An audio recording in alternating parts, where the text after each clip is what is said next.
기억 복된 새벽입니다. 이 귀한 새벽, 오늘 어버이날인 하나님의 은혜가 여러분에게 함께하기를 축복합니다. 이스라엘 백성들이 회개하지 아니하고 애굽 땅으로 내려갑니다. 그때 하나님께서 애굽을 징계하시고 그때 이스라엘 백성들도 애굽에 있기 때문에 함께 징계를 받게 됩니다. 그러나 어느 정도의 그런 교훈 과정이 끝나게 되면 하나님께서 이스라엘 백성들을 구원하시겠다, 그런 말씀이 오늘의 내용이 되겠습니다. 특별히 27절과 28절 말씀 보시게 되면 내 종 야곱아 두려워하지 말라, 이스라엘아 놀라지 말라. 보라, 내가 너를 먼 곳에서 구원하며 내 자손을 포로된 땅에서 구원하리니 야곱이 돌아와서 평안하며 걱정 없이 살게 될 것이라. 그를 두렵게 할 자가 없으리라. 여호와의 말씀이나 내 종 야곱아, 내가 너와 함께 있나니 두려워하지 말라. 내가 너를 흩었던 그 나라들은 다 멸할지라도 너는 사라지지 아니하리라. 내가 너를 법도대로 징계할 것이요 결코 무지한 자를 여기지 아니하리라 하시니라. 이러면서 너는 사라지지 아니하리라, 이런 말씀입니다.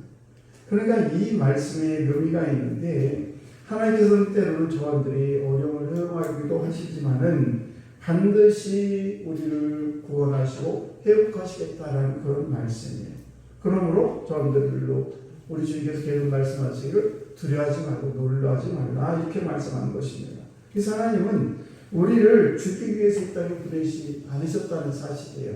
우리를 축복하시고 우리가 잘된 것을 보시기 위해서 우리를 이 땅에 보내셨다는 사실입니다. 그러므로 우리는 때로는 징계를 받고 때로는 어려움을 당하도 우리가 죽음으로 내몰리지 않는다는 것을 꼭 기억해야만 될 줄 믿습니다. 그러므로 우리는 겸하게 하나님의 앞에 다시 서기만 하면 하나님께서 우리를 신속하게 구원하신다는 사실을 우리는 늘 잊어서는 안 됩니다. 그러니까 저는 때로는 절망할 때 있습니다. 문제 때문에, 여러 가지 역경 때문에 힘들고 어렵지만은, 그러나 우리는 어떤 상황에서도 절대 두려워해서는 안 되는 이유는 뭔가 하면 하나님이 여전히 저들을 붙들고 계신다는 사실입니다. 이것을 우리는 늘 잊어서는 안 됩니다. 귀한 새벽에 나오신 성도 여러분, 우리가 때로는 힘들고 어려운 일을 당하기도 합니다만, 그러나 언제나 저와 여러분이 내가 하나님의 손을 잡은 것이 아니라 어머니가 마치 우리 자녀의 손을 꼭 잡고 놓지 않는 것처럼 저들이 때로는 폐찰하고 이리저리 움직이고 때로는 엉뚱한 곳 쳐다봐도 여전히 하나님께서는 우리의 손을 꼭 잡고 계신다는 것을 잊어서는 안 될 줄 믿습니다. 여러분, 학교에서 시험을 보지 않습니까? 시험을 받을 때마다 선생님이 나를 골탕 먹이려고 시험을 내는구나, 이렇게 생각하면 시험 자체도 스트레스 받고 시험 보는 것 자체가 성적도 나오지 않을 수 있습니다. 그러나 이 시험을 통해서 내가 더 실력을 향상되기로 해서 선생님께서 내게 시험을 내시는구나, 그래 열심히 공부를 해서 내 실력을 보여줘야지. 그러면 시험 보는 것도 재밌고 시험 점수 혹시 안 나왔을지라도 그렇구나, 내가 공부를 덜 했구나, 이렇게 생각할 수가 있는 것입니다. 그래서 우리는 하나님께서 우리에게 시험을 치료할 때도 있다는 사실을 꼭 기억하시고, 우리 시험 속에 담긴 하나님의 사랑이 있고 하나님의 마음을 읽을 줄 아는 그런 우리 귀한 성도가 되어야 될 줄로 믿습니다. 여러분, 야고보서 1장 2절과 4절 말씀을 보시게 되면 그런 말씀이 있어요. 내 형제들, 너희가 여러 가지 시험을 만나거든 온전히 기쁘게 여기라.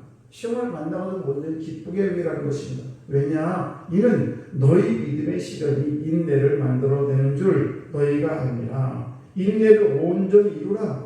이는 너희를 온전하고 구비하여 조금도 부족함이 없게 하려 합니다. 그러니까 저런데 시험을 우리가 당할 때 그것을 기쁘게 여기라는, 왜? 그 시험을 통해서 우리가 더 온전하기 위해서 이렇게 시험을 준다는 말씀입니다. 그래서 우리는 시험을 우리가 당할 때 선한 의식을 가지고, 하나님께서 나에게 또 하나 내 인생 업그레이드를 위해서, 내 인생이 조금 더 발전을 해서 나에게 시험을 주는구나, 이렇게 생각을 하게 되면 그 시험이 우리에게 문제가 되지 않고 오히려 기쁨이 되고 우리에게 더 큰 은혜가 될 줄 믿습니다. 28절 하반절 말씀을 보시게 되면 이렇게 말씀합니다. 내가 너를 법도대로 징계할 것이요 결코 무지한 자를 여기지 아니하리라 하시니라. 하나님께서 우리를 사랑하시지만은 죄가 있으면 법대로 하시겠다는 것입니다. 공의로 심판하시겠다 그런 말씀입니다. 그 이유가 뭔가 우리를 강하고 바르게 만들기 위해서 우리가 심판을 받게 되는 것입니다. 삶에서 하나님의 피를 깨닫게 하기 위해서 심판하고 때로는 우리의 징계를 내신다는 사실입니다. 우리가 회개해서 멸망에 이르지 아니하도록 우리에게 때로는 징계를 내신다는 사실입니다.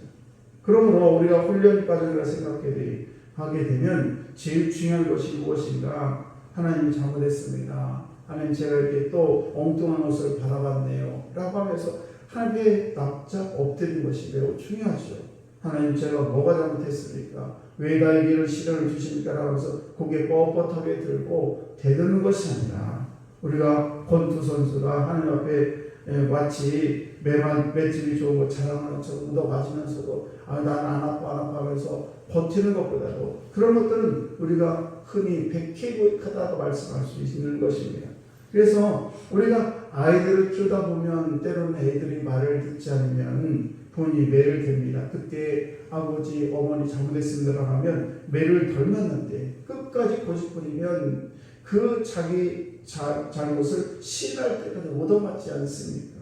그것처럼 우리가 때로는 우리의 인생을 살다 보면 여러 가지 시련을 만날 때 하나님 제가 또 뭘 잘못했는지 저를 깨닫게 해주세요. 이렇게 겸허하게 겸손하게 하나님께 엎드릴 때에 우리 하나님께서는 우리를 가장 선한 길로 우리를 인도해 주실 줄로 믿습니다.